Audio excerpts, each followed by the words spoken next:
we're going to look at a number of things and ask a certain number of questions. The Member of Parliament for Nandi Hills was going to join us. Yes. Unfortunately, this morning, we got the news that he would not be able to do so. Okay. Yes. But the conversation will move either way. That's right. Because we're going to be looking at a number of things around the pledges, promises that were made, and maybe some things that we don't see. Mm-hmm. Yes. But before we do that, Dennis takes us to another African country this week. We'd love to hear your interpretation of this proverb. Mm-hmm. The country got independence in 1963, had a constitution review and referendum in 2010, has had 5 presidents now, looking for a 6th one in 2027. It is a country who in June 25th, 2024, Parliament was overrun by the young people. We are in Kenya. Right? A beautiful country. I was there. Yeah, a country of beautiful people. You talk about our diversity that makes Kenya be unique in its own entirety. Beautiful. The only country in the world that has a national park in the city. But let's go to the proverb. This proverb comes from the Kalenjin people. A cow does not give birth to things that speak. How would you interpret it?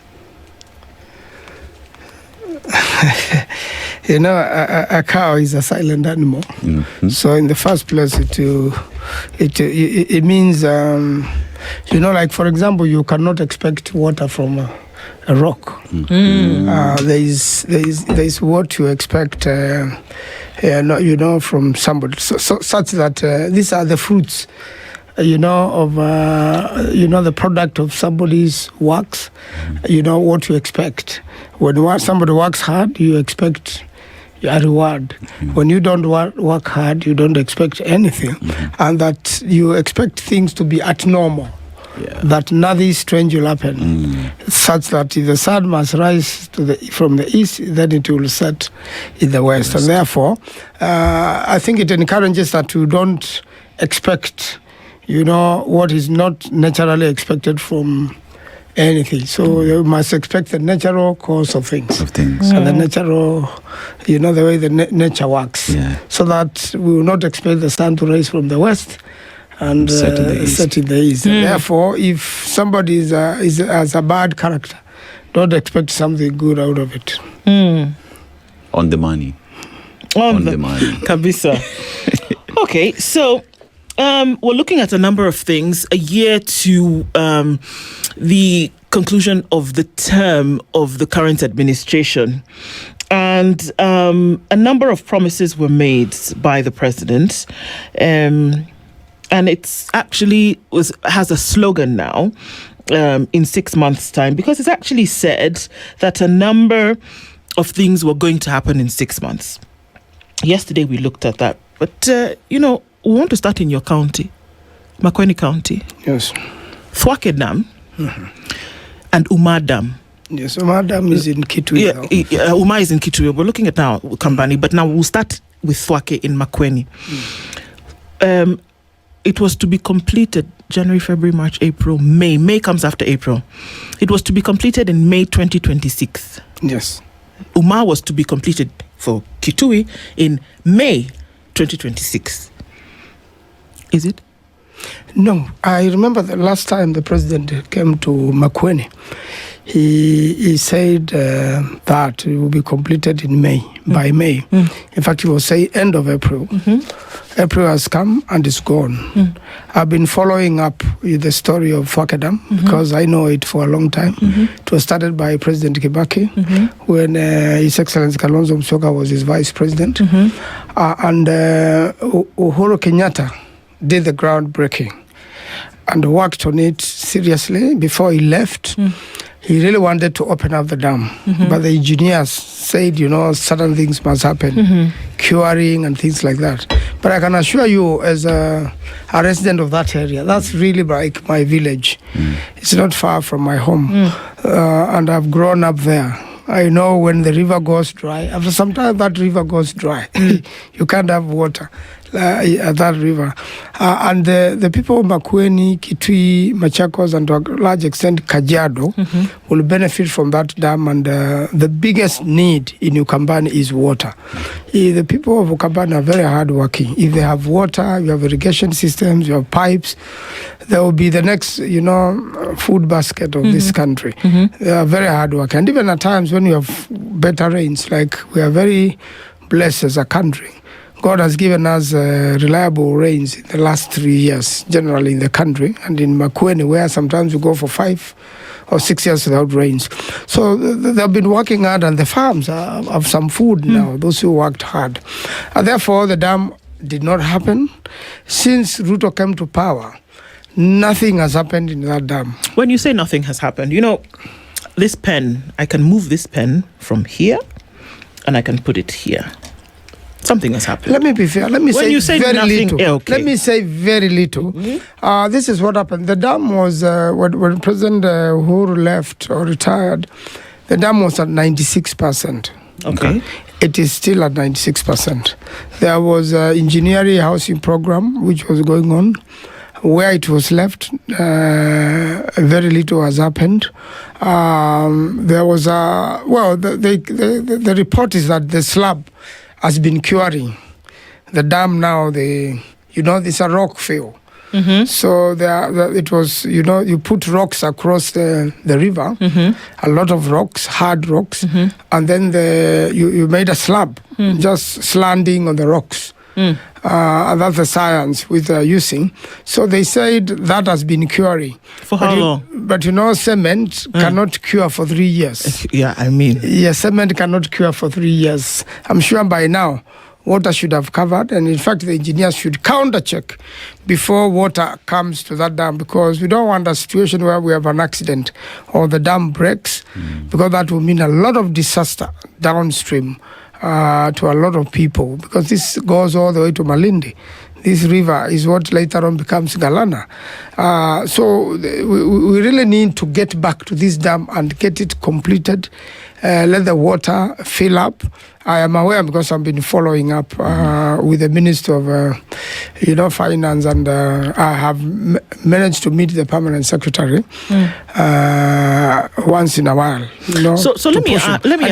I know the story because I followed about the funding. Yeah. So in your follow-up, yes, because rains, you've just told us that rains have come and gone. They've come and gone. They've come and gone. The dam is 96% complete. However, the process through which it becomes a collector vehicle for water has not been completed. So the rains and the water that has been coming has been going. It has not collected any water. No. So all of that has gone to a waste. Yes. It's interesting because we have a conversation with the PS Water later on this morning. So there are options. The money that has been spent has taken this dam to 96%. Yes. How much money are we looking at? Because you sit in a position of oversight. Yes, How much are we looking at that is needed to complete the thing? They requested for 9 billion. 9 billion to complete it? Yes. And how much did you spend on it in the first place? The reason is the contractor has been on site for years. So there's been a lot of adjustments, and every day the contractor is on site is an expense. Every day the contractor is there, we are paying. They're on retainer. I mean, why will you waste the contractor's years? How much did you spend for it to get to 96%? So far, 39 billion has been spent. And therefore, there were adjustments out of delays and contracts which went wrong, variations. And now they're looking for 9 billion, which I'm told African Development Bank board has now approved. The problem has been African Development Bank gave its share from the original agreement. And now, because of the variation and adjustments, the government of Kenya never gave its share. Although in this year's budget they have put 2.5 billion, every year they put money in the budget, the money is never used. You never get to see the physical money. And therefore, that's where we are with that dam. Is most unfortunate. I'm hoping now African Development Bank will release this money. Even when what they are put in the budget, most probably when African Development Bank money will come, it will be used under Article 223 of the Constitution, or there will be a supplementary budget. Right now, the budget which has been read, it will be implemented from August, September, October. The whole of July, August, nothing will be happening in the country. Everything will just go slump as they raise the money. So this money is going to be borrowed and it will eventually be paid back. And that's where we are with Thwake Dam. It's a very sad state of affairs. The president had made promises. He has not kept them. I think we are expecting too much from him. He's still giving too many promises. Now 2 billion for coffee, 2 billion for compensating people they willfully killed. I mean, it's an amazing thing. You can't believe whether you are in the same country, whether you are dreaming or it's reality. Every time I look at that dam, it's looking like a monument. It's like a white elephant. And as I said, engineers must really do something to make sure we remain with the original strength. Mheshimiwa, one then asks the question, with this promise, then the pledge that has not been kept, if the dam was today operating, how much of a difference would that be to the people of Makueni and Ukambani region? And what contribution then in terms of return on investment would the government of Kenya realize if that dam had been seen to its completion? Now, what have we lost as a people? Well, we've lost a lot of farming. This dam was to take water to Konza City. It was also to do sewerage system in Watertown, Makindu Town, Emali Town. There's so many towns which will change, and grow. And more important, Konza City. You can never grow Konza City without that water getting to Konza City. And when this water gets to Konza City, this is how to find its way to Kajiado and the farmers there. Their animals. Every time there's a dry season, they are forced to move their cattle to Makueni and to many other parts of the country. So in terms of, that's where to begin. Phase 2 was the actual irrigation. In fact, downstream, there will be a lot of irrigation by gravity. You will be able to irrigate all the way up to Kibwezi by gravity. But it needs a lot of commitments. It needs a committed government. It needs execution. Because we can just put the water there, start getting crocodiles and the hippos to disturb the neighborhood, and then no one is piping the water for phase 2, which is irrigation. And I think you need a lot of goodwill from the people who fund us, and also you need to get the money paid. Remember, now we are going to borrow like $1 trillion to meet the budget. To meet the budget. And let me say that I like your headline today. His Excellency Kalonzo Musyoka this weekend was talking about a monument to be made by agencies. I think you've given us the picture. This is what it should look like eventually when it is done. And I really want him to have this newspaper today so that we can keep it to make sure when this monument is made, you got exactly the same picture. The thing that we're looking at is that Thwake Dam is representative of quite a number of things that have been promised that don't come into play. When we look at constitutionalism, that you're a senator, but you're a lawyer as well. So you, to understand this and how oversight then must be done. When the president or anybody with executive, leeway says things like this, what is supposed to happen next? When he is in Mandera and says we're going to build a road from all these places until the last place, what's supposed to happen next? Or was there a process that was supposed to happen before where they say, you know what, actually now we've been able to free up the funds, Mr. President, and we can actually complete this road, and then you may now go and tell the people? Because if you've made a promise and there's no budgetary allocation, there has been no public participation, there has been no policy agreement, how do you backtrack on some of these things? And I reckon that that's some of the difficulty that you have as Senate to now start to pick up these things and pick them apart. What's supposed to happen? Let me say that before any promise is made to anybody, it must be in the budget. In budget making, there's something called Committee of Supply, whereby you've got every single item which will be done within a year and its amount of money. In the event something is not in the budget, then it is put in the supplementary budget. Means the House will sit and reallocate at some point, make adjustments into the original budget.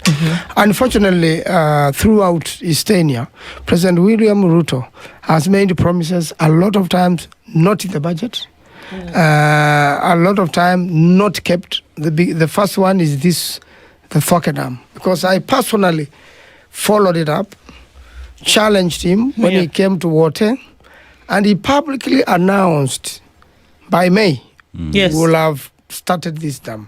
Finished, not started. Finished. Finished. We'll Yes. we'll come and open it. We'll launch it. To be done. It has not been done. So after a month, second month, I went to Treasury, because that's where you can know the truth. And followed up even in the US, and the places where this African, and followed what was happening at African Development Bank. That some people felt that they gave conditions which Kenya was not fulfilling. And for a very simple reason, Kenya had not performed its part of the original agreement with the African Development Bank. So we never did, and unfortunately, the promises continue. What was the agreement saying? There was a funding, percentages. So African Development Bank did their total percentage of funding. Okay. And now, to complete the dam, Kenya now wanted to borrow its share of percentage from African Development Bank, so that African Development Bank 100% funds Thwake Dam. That is my understanding of what happened, and they've been back and forth. They're still negotiating. There are all manner of promises that have soon. Now they say the board has approved, so we don't know how long it will take for the money to get here. Will the money actually come to the completion of Thwake Dam? Well, ordinarily, African Development Bank is supposed to pay the contractor direct. I hope they are not going to remove this contractor, because when the president was deputy, he had his own company which he wished to do the Thwake Dam. The government gave a different company. All of them are companies with the capacity. They are Chinese companies. They have capacity to do the dams. They do good dams all over the world. They keep their time. This was to be completed initially. The works were to be done in 3 years. So we really thought to be done before President Uhuru left. He personally came there, and the engineers advised him the timelines he was giving were not going to work because of the curing, which must have now taken place. So I really want the government to keep this. And I'm sorry, it's not the only broken promise. Yeah, because, Senator, then one asks the question, when we look at Thwake as a representative of all the promises that have been given, and more promises being given to Kenyans, one asks the question, is it just a political tool that I can come give promises and move because I never intended to fulfill them?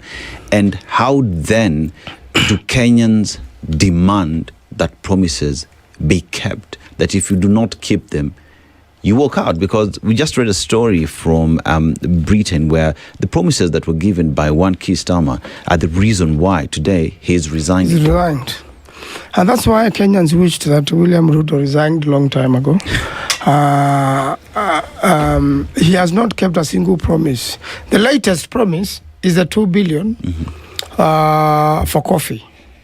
He said today he's going to sign it. So we expect him to release the payment of the coffee money this week.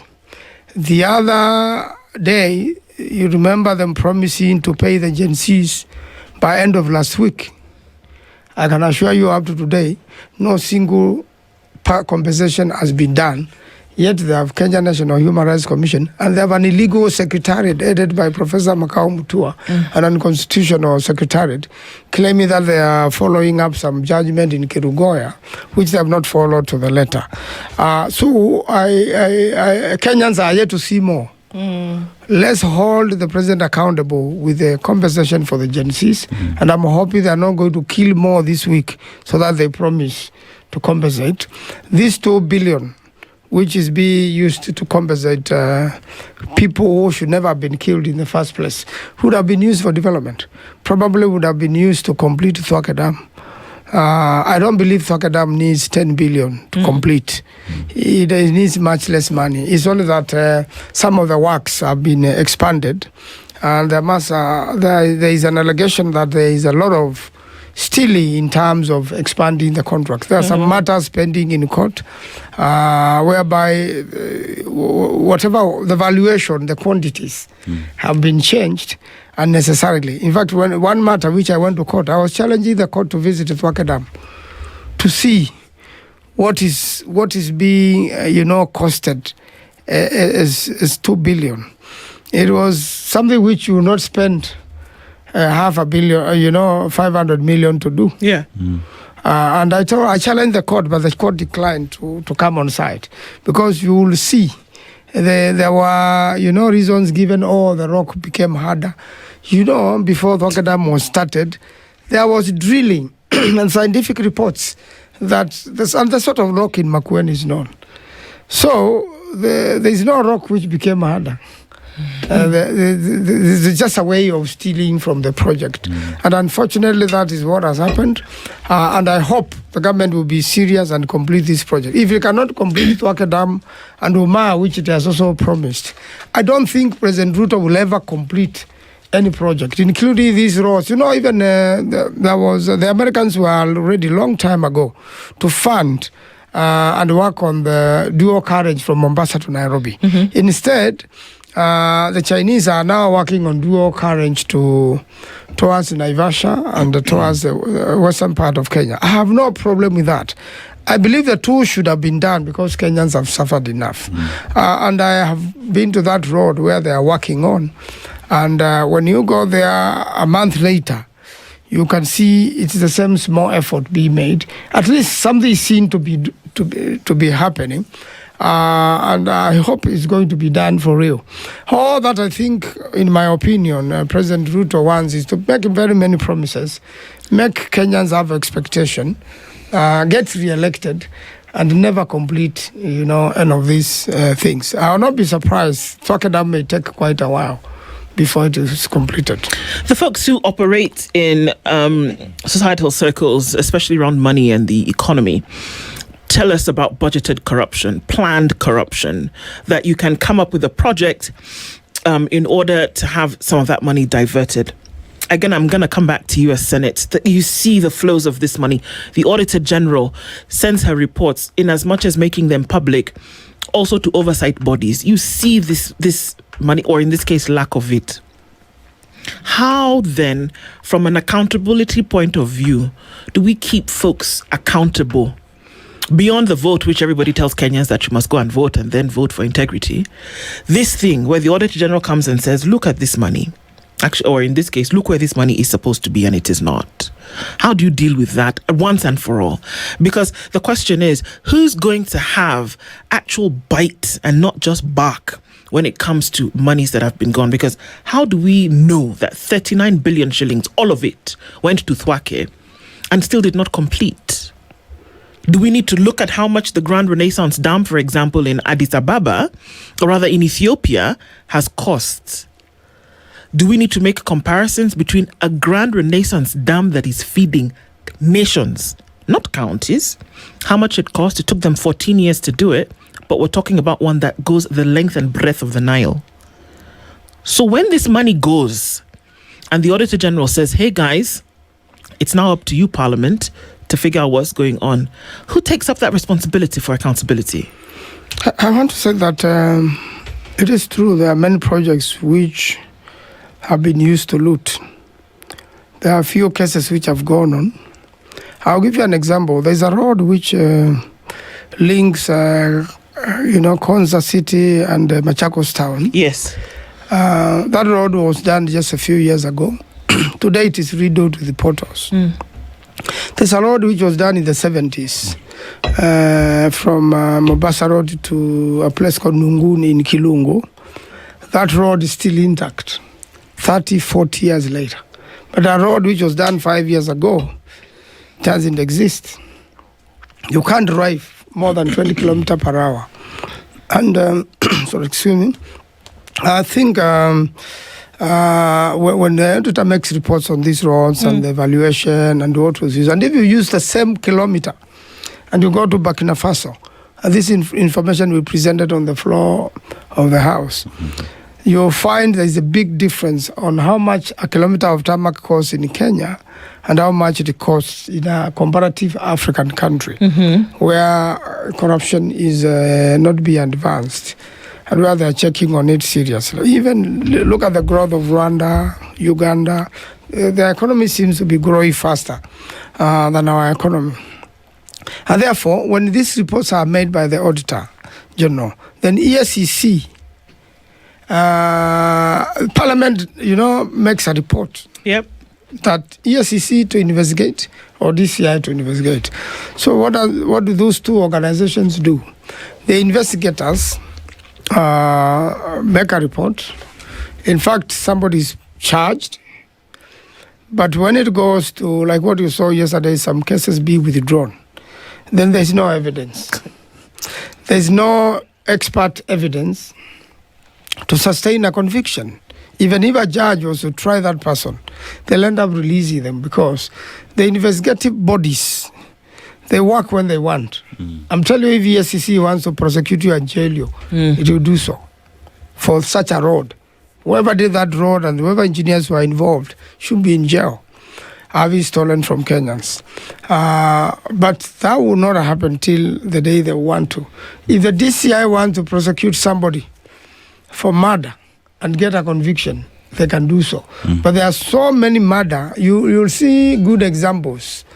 You can see what is happening in the Rex Masai case. If some crucial evidence is missing in the inquest, what do you expect the magistrate to do? In the young man who disappeared in Naivasha, Odhiambo, if serious crucial evidence and the links are missing in the investigation of the Odhiambo case, how will he ever be found? And some people know where they buried him or they threw him. His body has never been found. He has never been seen alive. Some people are being tried. Don't be surprised if they all get acquitted, because some crucial evidence is not there. I think it is so intentional in the Rex Masai case, which we are going to wait for a direction because it's an inquest. Every Kenyan can see this is heading nowhere. And yet, you want to pay. We are with them, with the parents of Rex Masai at the memorial service. You want to tell them you want to give them 2 million shillings? 2 million shillings cannot return Rex Masai.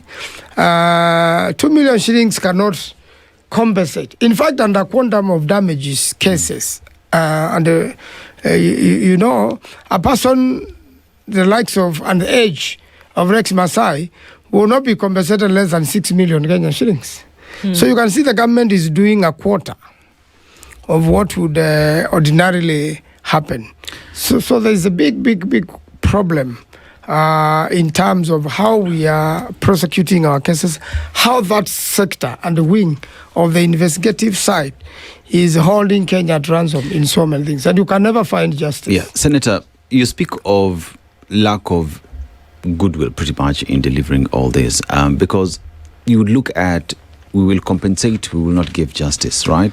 We will promise Twake Dam will be completed, we will not do it. We will come and promise another road and we will not do it. There is no intention in seeing the completion of all these projects and also just dispensing of justice to say that these are the promises we gave, this is what we've done, this is the progress report, because at the end of the day, promises remain just being that. How do we fix that then?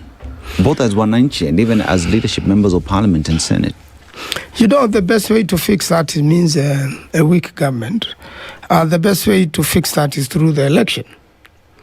But what do you get? You get people openly and publicly threatening to steal the election. They are telling you, we won't keep the promises, we won't do anything for you, we will collect taxes for you, and on top of that, we will steal the election and rule you by force. That's the sort of, communication you are getting from the current scenario. And I think it's the most unfortunate because elections should be free and fair. And that's why we conduct election after every 5 years. So that if you lose, you go home. So that the will of the people is determined. And you cannot determine the will of the people if you have all manner of malpractices with the electoral process. And I really want to pass this information to a lot of Kenyans. And I thank you for hosting me today. First of all, there was a very huge expectation of registration of votes. 4 million young people or so did not register as voters. The door is still open. Before this is closed, I'll encourage them because they have IDs to go and register as voters so that they can participate in changing the nation. And secondly, many people, you need to go and confirm that you are still at your police station. Because many people are trying to confirm you are finding you are in Makueni, but you are in Kilifi. And this is the time to do it. A lot of people are saying, the information I've gotten from the grassroots is that many people have been moved, from one district to another within the same area. Which means during, the day of voting, unless you have a car to travel 100 kilometers or so, to go and vote, you may not be able to move because the public vehicles may not even be working that day. And when you arrive at the station you are supposed to be, you may find yourself not on the register. So I really want to challenge IBC to counter-check this register and even to give people time and to make sure this idea of people confirming. You heard them say, if you registered before 2012, or if you never gave your features, you please go and register again. And this is sending very dangerous signals. But the cure to this, Kenyans must decide now in one voice and one accord and decide a direction and take action when there is an opportunity. Please counter-check where you'll be voting because you may not be there. And also register as a voter. It is still going on in the IBC is still open. There's no need to refuse to register and then come and make noise after 2027.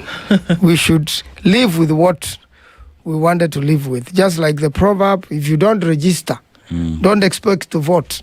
You must register so that you may vote. So that you may vote. Yes. I want to ask, is there anything wrong with making a promise to the people of Kenya and then maybe having gotten caught up in other things, didn't fulfill those promises? What is wrong with that? The promises are not being fulfilled for a very simple thing. All the monies of the budget of Kenya is being used to campaign.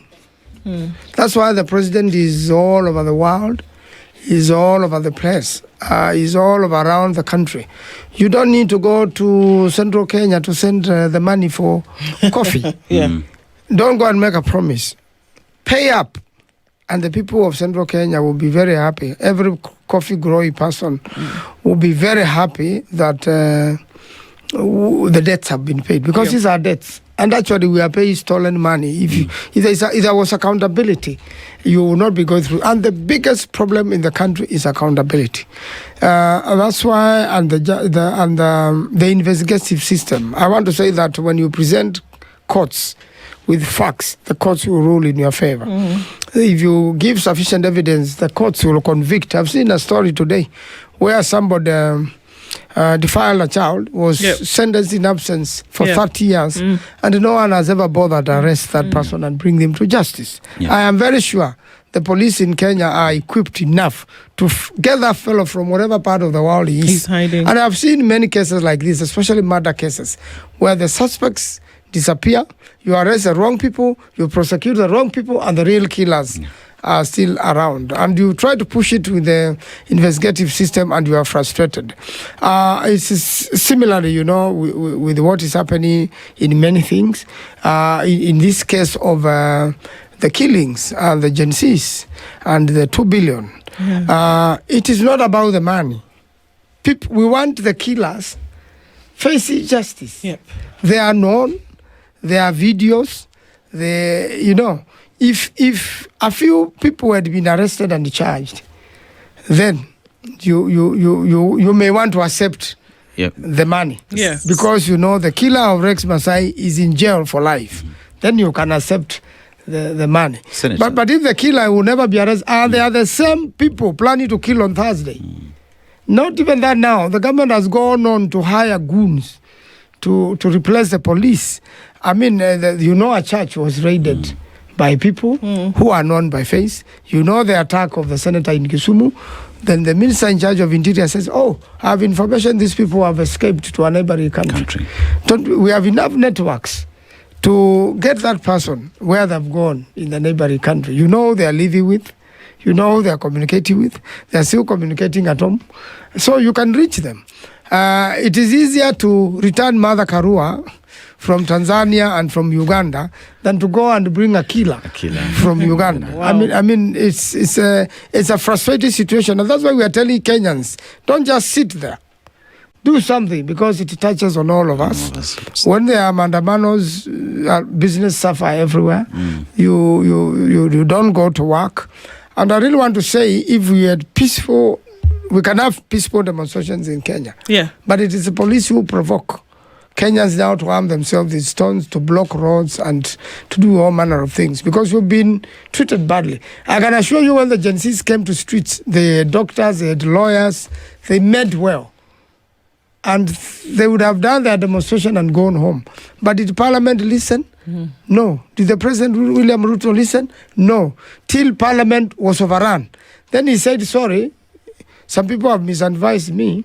We are going to delete the whole of this finance bill. Why did you not delete it In the very beginning. an hour before Parliament was raided? The President should have gone and issued a public, speech. And I can assure you the demonstrations would have ended. Which he can do. Which you can do. Which he can do. Senator. And he knew that from morning. He knew that 2 days before. Why was he doing it when they told him, now, sign the bill and we'll be with you at State House? Yeah. So this sort of arrogance, and we have seen it. And instead of developing the country, you are busy abusing other people. You are busy telling them they have done nothing. President Ruto has been in elected politics since 1997. So, and he has only been president for 4 years. I want to tell him there's nothing to show for being president for 4 years. It is too little, too late. Senator, if I make a promise and do not fulfill it, I make pledges and counter promises and don't fulfill it, I tell Kenyans, I will make sure extrajudicial killings become a thing of the past when I'm elected into office, and that does not happen. Am I a liar? And that when it comes to seeking an elective position or coming back to Kenyans, I have no business coming back to the very same people I lied to? I really want, it is true you'll be a liar if you did that. And it is true there are too many lies being floated around. There's too much PR. And it is true that Kenyans is a time they woke up from this and decided as a nation, it is time to rescue ourselves from this sort of politics and this sort of lies and misuse of, these people are lied to us. Every day they are misusing our taxes. Every day they are misappropriating our money. I have said the budget to the president's office should be slashed by 3/4. President Kibaki never kept on moving around. In fact, I don't remember him going to Thika Road other than for the opening of a completed road. He never went to launch it. People saw works and many other things he did during his time. Similarly with the President Uhuru Kenyatta, when he was doing the new railway line, the railway gauge, and when he was doing the bypasses in town. It is not every day he was there. He let people go to work, inspected once, in a very lean manner, not carrying the whole government machinery, to moving it is very expensive. He will just move with 2 helicopters belonging to the army and end up back in State House in the evening, and he has launched and he has assessed and he knows the progress. So we have a problem currently, and that's why we are telling Kenyans not to take this threat of stealing elections lightly. Confirm you are still registered where you registered. Confirm that, make sure you go and register and show up to vote and protect the vote, because you can vote And then, when we are voting, there is clerk number 1 to clerk number 6. There is a presiding officer and deputy presiding officer. Yeah. Those 8 people, I am sure, with these young people participating in the election, still some places they collude and are able to vote for the dead, and the people are not there. And for the ones who are selling their IDs, please don't sell your ID, because there are people moving around in the country buying IDs. Yep. It means then you will not be able to vote because you don't have your ID, and it means wherever that ID has gone, it's likely to vote. Absolutely. Or somebody will vote for you because you didn't vote. So please, we really need to monitor these things and make sure that we bring back our nation. We recover our nation. Our nation is being lost into lies, into empty promises, into abuses, insults to other leaders.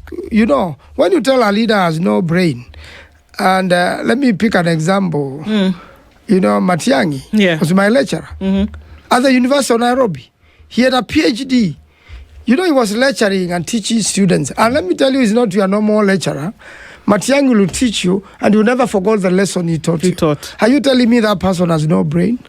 Stephen Kalonzo Musyoka is a master's degree holder of laws.